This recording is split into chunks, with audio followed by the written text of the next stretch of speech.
حتیٰ کہ میں آپ کو بتاؤں اپنے جسم کے ساتھ بھی ہمیں انصاف کرنا ہے، جسم کے ساتھ بھی انصاف ہے۔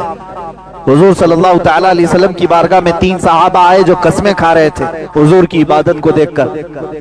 ایک صحابی نے کہا میں رات بھر آج سے نہیں سوؤں گا، عبادت ہی کروں گا۔ ایک نے کہا میں کنٹینیو روزے رکھوں گا۔ ایک نے کہا میں آج سے کبھی کسی عورت کو چھوؤں گا نہیں، میری بیوی کو بھی چھوڑ دوں گا۔ حضور صلی اللہ تعالیٰ علیہ وسلم باہر آئے اور فرمایا کون کون ہے جو تمہیں اس طرح کی قسمیں کھا رہا تھا؟ انہوں نے کہا یا رسول اللہ صلی اللہ علیہ وسلم آپ کی عبادتوں کو دیکھ کر کے ہم نے اس طرح کہا، جب آپ معصوم ہو کر رات بھر عبادت کرتے ہیں تو ہم تو اور زیادہ عبادت کرنا چاہیے۔ حضور اکرم صلی اللہ تعالی علیہ وسلم نے فرمایا ان علیک جسمک لجسمک حق، اللہ کے حبیب صلی اللہ علیہ وسلم فرماتے ہیں بے شک تم پر تمہارے جسم کا بھی حق ہے، تمہارے اوپر تمہارے جسم کا بھی حق ہے۔ اللہ کی عبادت کرو تھوڑی رات اور اپنے جسم کو آرام بھی دو، اور اگر تم نے اس کو جلا کر اس کو تکلیف میں ڈال کر کے رکھا تو پھر یہ جسم بھی قیامت کے دن تمہارے خلاف مقدمہ کرے۔ ہاں ہمیں انصاف اسلام نے یہ سکھایا اپنے جسم کے ساتھ، یہاں تک بھی انصاف ہے۔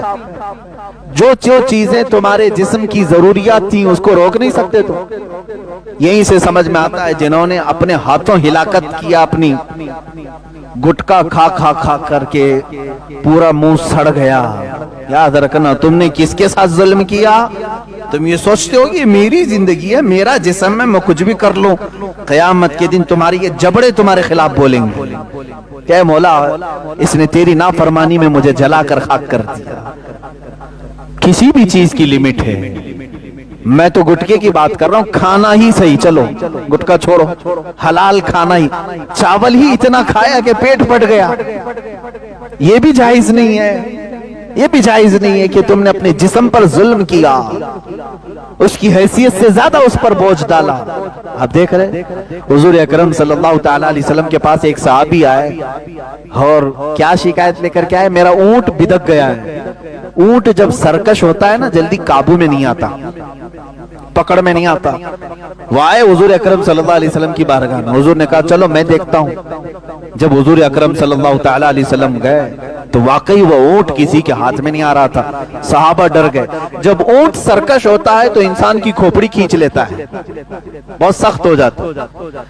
اللہ کے حبیب صلی اللہ تعالیٰ علیہ وسلم نے کہا سب ہٹ جاؤ میں جا کر دیکھتا ہوں۔ حضور آگے چلنے لگے، صحابہ ڈر گئے کہ اونٹ سرکش ہے کہیں نقصان نہ پہنچا دے۔ میرے آقا صلی اللہ علیہ وسلم چلتے چلتے وہ سرکش اونٹ کے سامنے تک آ گئے، صحابہ پیچھے سے ڈر رہے تھے۔ اللہ کے نبی صلی اللہ علیہ وسلم نے فرمایا کوئی جانور مجھے ایذا نہیں دیتا، اللہ کے نبیوں کو جانور ایذا نہیں دیتے۔ اب قریب آئے تو وہ اونٹ جو کسی کے ہاتھ میں نہیں آ رہا تھا میرے آقا صلی اللہ علیہ وسلم کے قدموں کے پاس اپنا سر جھکا دیا اور اپنا منہ چپڑ چپڑ چپڑ ہلاتے ہوئے حضور کے کانوں میں کچھ کہہ رہا ہے۔ میرے آقا صلی اللہ تعالیٰ علیہ وسلم نے سنا، اس کے بعد بلایا اونٹ کے مالک کو، صحابی تھے، کہا کہ اونٹ تیری شکایت کر رہا ہے، تو اس پر بوجھ زیادہ ڈالتا ہے، اس کو کھانا کم دیتا ہے، تیری ناانصافی کی شکایت کر رہا ہے۔ تو آج سے یہ عہد کر میرے پاس کہ اس سے اتنا ہی کام لے گا جتنا اس کو کھلاتا ہے، یا اگر کام زیادہ لیا تو کھانا بھی زیادہ دے دے۔ حضور اکرم صلی اللہ تعالیٰ علیہ وسلم کا حکم ہوا جو انہوں نے اختیار کیا، قبول کیا، کہا کہ ہاں مجھ سے یہ خطا ہو گئی، میں اسے کم دیتا تھا اور کام زیادہ لیتا تھا، آج میں توبہ کرتا ہوں میرے آقا، میں انصاف پورا کروں گا۔ اتنا کہا اس صحابی نے، وہ اونٹ خود چل کر کے اس صحابی کے پاس گیا۔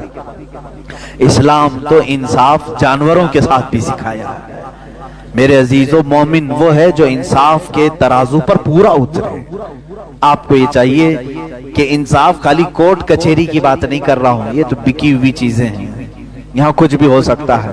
تم خود اپنے جسم کے ساتھ، اپنی روح کے ساتھ انصاف کرنا سیکھو کہ میں عدل کروں اپنے جسم کے ساتھ، میری عبادتوں کے ساتھ، میرے رب کے ساتھ۔ اب ایک اور سب سے بڑی ناانصافی میں آپ کو بتاؤں، دنیا کی ایک مثال میں آپ کو بتاؤں۔ آپ صبح مجھے کھانا دیے، دوپہر میں کھانا دیے، رات میں کھانا دیے، پیسے بھی دیے، گھر بھی دیا، سب چیزیں دی،